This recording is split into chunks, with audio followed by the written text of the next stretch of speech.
producer. So I did the only thing I thought was the right thing to do. I launched the show. I had Winnie Mandela premiere on the show that day.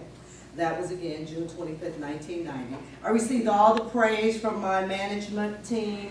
My new tag team white producer colleague came and congratulated me and started to tell me how he was going to run things. And then I did the only thing that I thought was the best thing to do that day. I resigned and decided that I was going into business for myself. Because I knew that I was the best that I could be. I saw what was happening in the industry then, and that was 25 years ago. But 25 years later, come June of this year, it's all paying off because I've been in business for 25 years. And I started that business in the third bedroom of my home with a $15,000 loan from my husband because I didn't have any money. But I did pay him back. I was working long hours. I had contracts that weren't coming in.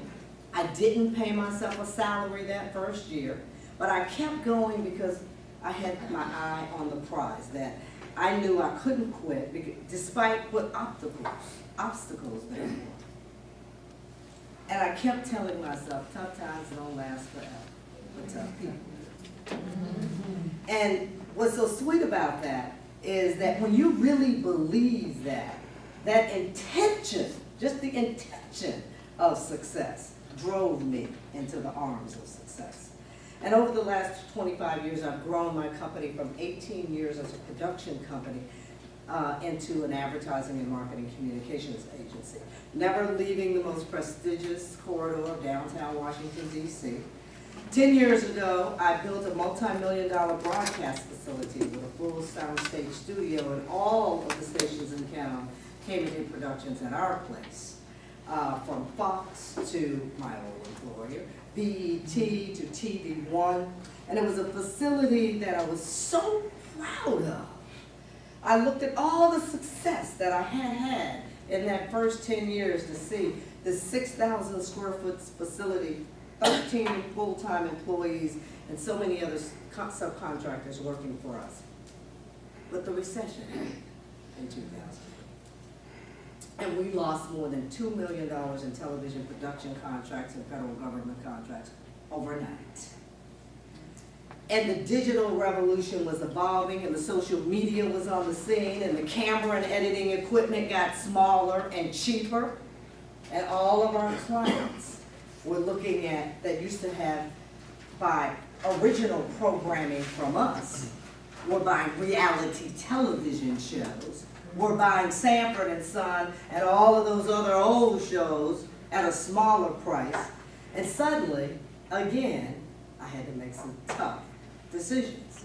And that decision, 7 years ago in 2008, was when you're there and you just drop to your knees and you see that you don't have the contracts coming in the next day, and that you are faced with firing people and laying off people, and you are faced with not being able to pay rent or payroll in the next day or the next week or the next month. You have to make some decisions. There were 4 or 5 other production companies on K Street.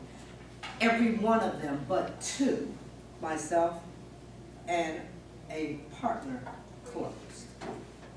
And I was faced with 2 options. Either shut the business down after 18 years and call it a victory, or take the high road and do what entrepreneurs do, Madam President. Reinvent ourselves, re-engineer the company. So I sold 80% of the broadcast equipment, downsized, left K Street, moved to L, smaller office space. The other production company did the same. We combined our resources, and that vision helped us over the next 5 years survive the recession in an uncertain economy.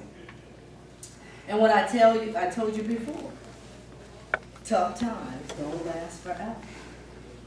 Tough people do. So I decided to take the company in a different direction, and I looked at what the market could bear. And I found advertising and marketing communications. and I found utility companies like Pepco and Baltimore Gas and Electric and major energy companies that could use those services. I can't be the big ad agency, but I could be the boutique agency that has some very niche services, and that's what we did. And now 7 years later, the retainers are larger. The contracts are still multi-year, multi-million-dollar contracts. I'm doing advertising and marketing and creative instead of production, a little bit of production, but guess what? It worked out, and that $2 million loss has done. So the power of resilience is having the ability to withstand, adapt to, recover from adversity and disruptive life changes. Because when the going gets tough, you must be able to not only understand, but you have to accept the inevitability of change. You have to accept the occasional setbacks. Because as Willie Jolly always tells us, a setback is just a setup for a comeback. So I shared this in the beginning. Resilience is an important characteristic of being an entrepreneur. It's a quality that's especially needed you have to adapt in tough times.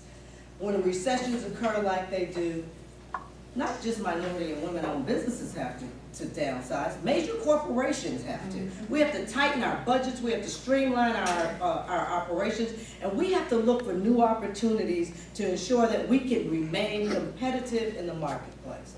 In any uncertain economy, there are still opportunities for us as minority and women-owned businesses to grow. So don't ever be discouraged, because remember, tough times don't last forever.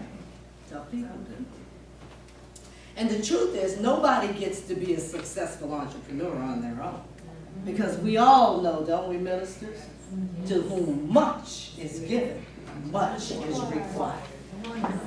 So if you're starting a business,